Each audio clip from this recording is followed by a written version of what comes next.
제가 청년 사역하면서 참 많이 설교했던 본문이 이 본문인 것 같아요. 청년 설교하기 정말 좋은 본문입니다.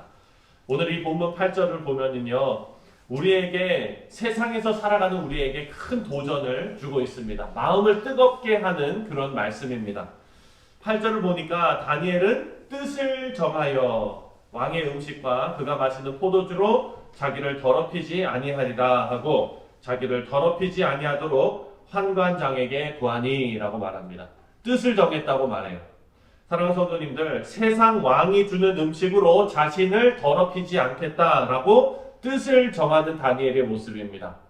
제가 바랐고 기도하기는 여러분들과 저를 포함한 모든 우리 교회의 성도님들, 그리고 또 우리 자녀들이 이렇게 하나님의 은혜 가운데 살아가지만 그 안에서 우리가 뜻을 정하고 하나님의 뜻을 내가 굳게 믿고 따라가겠다라는 결단이 우리 가운데 있었으면 좋겠습니다. 다니엘은 이렇게 뜻을 정했습니다. 이 모습은요, 어려운 시대를 살아가는 우리 자녀들에게도 나타나기를 우리가 바라면서 기도해야 합니다. 하나님을 의지하고 하나님께 맡긴다는 것은 우리가 아무것도 안 하고 하나님께서 그냥 하시도록 놔두는 것이 그 하나님을 의지하는 것이 아닙니다.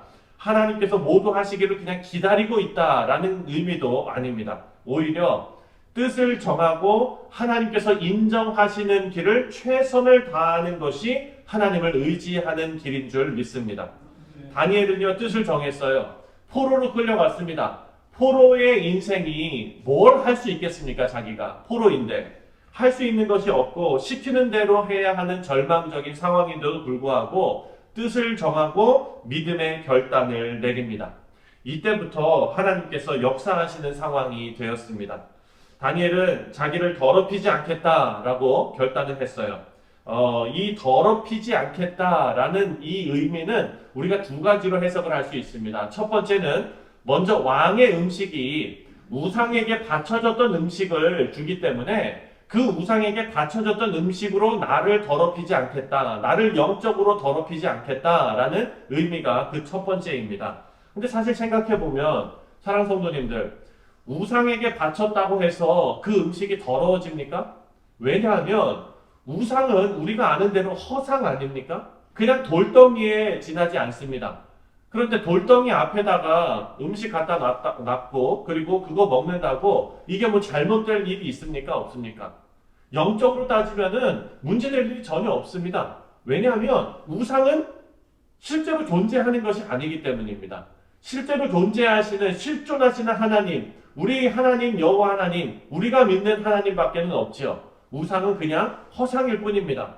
그런데 문제는 뭐냐면 다니엘은요, 그 우상이 아무것도 아닌 것을 알고 있음에도 불구하고 그 앞에 갖다 놓은 음식을 나는 먹지 않겠다라고 결단을 내립니다. 이것은 형식적인 것조차 정결하기를 원했던 다윗의 마음이 여기에 숨겨져 있는 것입니다. 사랑하는 성도님들, 여기서 우리는 우리 신앙을 돌아볼 수 있습니다. 마음이 중요하다는 얘기 있죠. 아유, 목사님, 마음이 중요하죠. 뭐 그것까지 이렇게 해야 됩니까? 이렇게 생각하시는 분들 있을 거예요. 마음이 중요하다는 말로 형식을 없애는 것은 옳은 일이 아닌 것입니다. 무슨 말씀이냐면 교회의 오랜 역사 동안에 형식으로 남아있는 부분들이 있어요. 성만찬식 같은 거죠. 우리도 이제 추수감사 줄 때 성찬식을 하게 될 텐데 성찬식 같은 것, 세례식 같은 것, 뭐 그 이외에도 우리 한국 교회의 아름다운 전통, 그리고 그 교회에서 지켜오던 그런 형식들이 있을 거예요. 이것을 보면서 목사님, 그게 지금 세대에 맞습니까? 그거는 그냥 마음만 가지고 안 해도 되지 않습니까? 물론 그들의 말도 일리가 있습니다. 하지만 그것을 무턱대고 형식을 없애는 일로, 무턱대고 편하게 만드는 일로 그것을 사용한다면 문제가 되는 것입니다. 다시 말해서 형식주의에 빠지지 않도록 우리의 마음을 잘 준비해야 한다라는 전제하에 우리는 그 형식을 존중해야 한다는 것입니다. 다니엘은요, 이렇게 뜻을 정하고 더러움을 철저하게 없애려고 노력하고 있는 것입니다. 두 번째로 그 더러움을 그 더러움이라는 그 의미가 두 번째로는요, 세상 왕이 주는 음식을 먹는 것은 진정한 왕이신 하나님께만 충성하는 것이 아니라 세상 왕에게 충성하겠다라는 의미가 되기 때문에 나는 더럽히지 않겠다라고 결단을 한 것입니다. 그래서 다니엘은요, 그것이 자신을 더럽히는 일로 여겼어요. 그 왕이 주는 음식을 먹고 그 왕이 하라고 하는 대로 따라야 하고, 이 모든 것이 나는 하나님께 바쳐지고 하나님께 내 인생을 드린 사람인데 내가 왕에게, 세상 왕에게 충성하는 사람이 되는구나 라는 자신을 더럽히는 일로 여겼던 것입니다. 그래서 다니엘은요, 자기 자신을 자기 인생의 그 최고의 자리에 하나님을 모셔놓고 살아가는 인생으로 살기로 작정한 것입니다. 다니엘은요, 이런 몸부림, 진짜 하나님 앞에서 몸부림치고 있는 거예요. 이것을 하나님께서 기쁘게 여기셨습니다. 9절 말씀을 다 같이 읽겠습니다. 9절입니다. 시작. 하나님이 다니엘로 하여금 환관장에게 은혜와 긍휼을 얻게 하신지라. 뜻을 정하고 하나님께서 기뻐하실 일을 최선을 다해서 하는 다니엘을 하나님께서 기뻐하셨는데, 그 기뻐하셨다는 그 이유가, 그 증거가 뭐냐면 하나님께서 다니엘로 하여금 환관장에게 은혜를 얻게 하셨다라는 말씀으로 기록되고 있습니다. 하나님께서 이 다니엘의 귀여운 몸부림이 잘해보겠다고 몸부림치는 이것이 예쁘게 보였다는 거예요. 환관장도 사실 걱정은 있지요. 왜냐하면 다니엘이 음식을 안 먹고 그 세 친구가 음식을 안 먹으면은 몸이 약해지고 얼굴이 좀 이렇게 마르고 그러면은 왕 앞에서 자기 임무는 이 사람들을 잘 먹이고 잘 이렇게 가르치는 건데 자기가 이제 그 곤란을 겪게 되잖아요. 그랬더니 다니엘은요, 창조적인 제안을 합니다. 어떤 창조적인 제안을 하냐면 11절부터 13절 말씀입니다. 다시 한번 읽겠습니다. 11절부터 13절 시작. 환관장이 다니엘과 하나냐와 미사엘과 아사랴를 감독하게 한 자에게 다니엘이 말하되, 청하오니 당신의 종들을 열흘 동안 시험하여 채식을 주어 먹게 하고 물을 주어 마시게 하고 당신 앞에서 우리의 얼굴과 왕의 음식을 먹는 소년들의 얼굴을 비교하여 보아서 당신이 보는 대로 종들에게 행하소서. 아멘. 아멘. 다니엘이 지혜로운 것이 바로 이것입니다. 뭐냐면 지금 환관장에게 가가지고 계속해서 말하고 있습니까? 아니에요. 11절을 보면은요, 뭐라 그러냐면 다니엘이 자신을 감독하게 한 자에게 다니엘이 말하되 이렇게 얘기합니다. 환관장도 사실 그 돌보는 자이지요, 권한이 있는 자가 아니었어요. 그 위에 감독관이 또 있을 수 있지 않습니까? 권한을 가진 자에게 가서 얘기해야지, 권한이 없는 자에게 좀 봐줘요 이러면 이 사람도 곤란하고, 그렇죠? 말하는 졸르는 나도 이게 일이 안 되니까 나도 곤란하고 이렇게 되잖아요. 권한을 가진 자에게 가서 이야기한 겁니다. 그리고 그 권한을 가진 자의 권한을 인정하면서 이렇게 실험을 해보시고, 그리고 우리가 피폐하면은 어쩔 수 없는 거고, 우리가 괜찮다 그러면은 우리의 말을 들어주십시오 하니까, 이 권한을 가진 감독관도요, 자기가 잃을 것이 없잖아요. 그러니까 그 말을 들어주게 됩니다. 다니엘과 그 친구들에게 채소와 물만 먹게 하고 나중에 다른 사람들하고 비교해보고 감독께서 결정하시지요 라는 제안을 한 것입니다. 다니엘은 참 지혜롭고 부드럽지요. 사랑하는 성도님들, 우리 모두가 이렇게 다니엘처럼 지혜롭고 부드럽게 지혜로운 삶을 살았으면 좋겠습니다. 다니엘의 이 생각을 가지고 다니엘이 제안을 하고, 그리고 그 판단의 권한을 가지고 있는 감독에게 판단을 맡기는 것입니다. 그 사람의 권한을 충분히 인정해 주시는 것, 인정하는 거죠. 성경이 말하는 것은요, 다니엘이 최초의 채식주의자였다라는 것을 말하는 것이 아니라, 다니엘은 하나님께서 도우실 것을 믿고, 그리고 그 감독관에게 모든 결정을 맡겼습니다. 다만 자신도 최선을 다해서 대안을 제시하는 이 일을 진행한 것이죠. 그렇게 감독은 자신의 권한의 범위 안에서 다니엘과 친구들에게 채식을 허락하게 되었습니다. 다니엘이 믿음처럼 하나님께서 역사하셨죠. 그렇게 뜻을 정하고 하나님만 자신의 최고의 자리에 모시려는 다니엘과 세 친구에게 하나님께서 뛰어난 지혜를 주셨습니다. 17절을 함께 읽겠습니다. 17절 시작. 하나님이 이 내 소년에게 학문을 주시고 모든 성경을 깨닫게 하시고 지혜를 주셨으니 다니엘은 또 모든 환상과 꿈을 깨달아 알더라. 아멘. 하나님을 경외하는 이 청년들의 지혜가 바벨론에서 활약하던 그 지혜자들, 점술가들보다 훨씬 뛰어났다라고 성경이 기록하고 있습니다. 우리 사랑하는 성도님들, 오늘 제가 여러분들을 위해서 기도하고 또 축복하기는 하나님의 지혜가 여러분들과 함께 하시기를 간절히 축원드립니다. 여러분, 이것은 여러분을 위해서도 중요한 일이지만 여러분과 함께 신앙생활하는 우리 교회의 다음 세대들을 위해서 정말로 중요한 일입니다. 왜냐하면 여러분, 지혜는 지식과 다르기 때문입니다.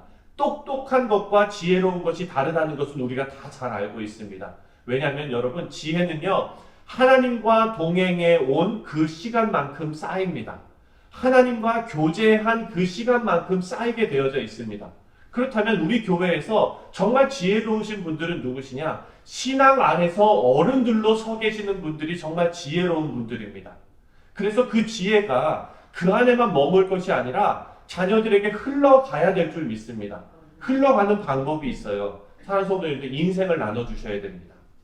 어떤 얘기냐면 우리 자녀들하고 소통할 기회가 있으시거나 여러분들의 자녀들하고 이야기할 기회가 있으신다면요, 제가 저희 이규로 목사님도 그렇고 또 저희 아버님도 그렇고 선배 목사님들하고 교제 나누면서 말씀을 들을 때 참 얻는 게 많아요. 그 얻는 게 많다는 거는요, 이렇게 말합니다. 그 모든 어르신들이 자신의 인생을 흠없이 살았을 때 다른 사람에게 그 지혜를 주고 영향력을 줄 수 있는 것이 아니에요. 어떤 거냐면 진솔한 그 자신의 신앙의 고백과 진솔한 자신의 실패와 그런 어려움 당했던 경험담, 이 모든 것이 밑에 사람들에게는요, 지혜로 다가올 수가 있습니다. 이런 거죠.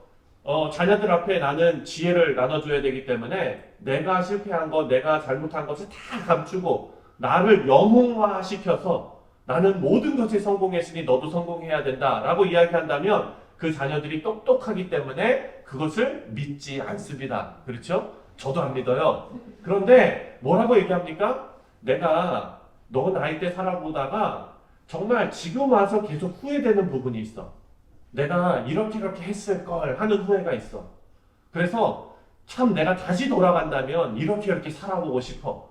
이것이 자녀들에게는, 밑에 세대들에게는 더 와닿는 그런 신앙의 고백과 그리고 그 지혜의 전수가 될 수가 있을 것입니다. 사랑하는 성도님들, 우리는요, 이 땅에서 잠시 살게 하신 하나님께서 우리가 이 땅의 현실 가운데 살게 하신 데는 이유가 있는 것입니다. 하나님께서 우리의 처지를 다 아세요. 우리가 매번 성공할 수 없다는 것도 하나님께서 다 아십니다. 그리고 세상이 우리에게 우호적이 않다는 것도 다 아십니다. 하지만 하나님께서는 우리에게 지혜를 주시고 신앙을 주시고 믿음을 주셨기 때문에 여러분의 그 긴 인생 동안 쌓아온 그 노하우와 하나님과 동행했을 때 얻으셨던 그 아름다운 추억들을 여러분들 마음껏 자녀들에게, 후세들에게 베푸시는 그런 성도님들 되시기를 주님의 이름으로 축원드립니다. 사랑하는 성도님들, 우리는요, 세상 가운데 담쌓고 살 수 없습니다. 하나님의 뜻이 그것이 아니기 때문입니다. 우리 지금 다니엘과 세 친구가 보니까 미래를 예언하고 그리고 또 어떤 현상을 해석하고 이러는 것에 그 시대의 바벨론의 점술가들보다 훨씬 더 뛰어났다 그래요. 10배 뛰어났다고 얘기해요.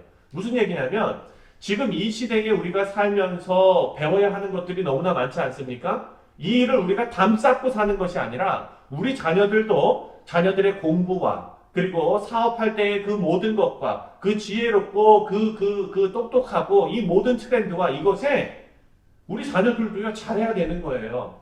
세상에서 그건 세상적인 것이기 때문에 그건 다 하지 마, 이게 아니라 하나님의 법도에 옳지 않은 신앙의 문제가 있는 것이 아니라면 우리가 그것에도 잘해야 돼요. 예, 최선을 다해야 돼요. 사랑하는 성도님들께서 지금 살아오신 그 노하우, 그 인생의 그 경험치가 바로 그런 것입니다. 그러나 우리는 이 땅에서 살면서 긴장을 놓고 살면 안 된다는 것이죠. 우리는 이 세상에서 담쌓고 사는 것이 아니라 이 세상에 살고 있지만 긴장하면서 살고 있는 믿음의 백성들입니다.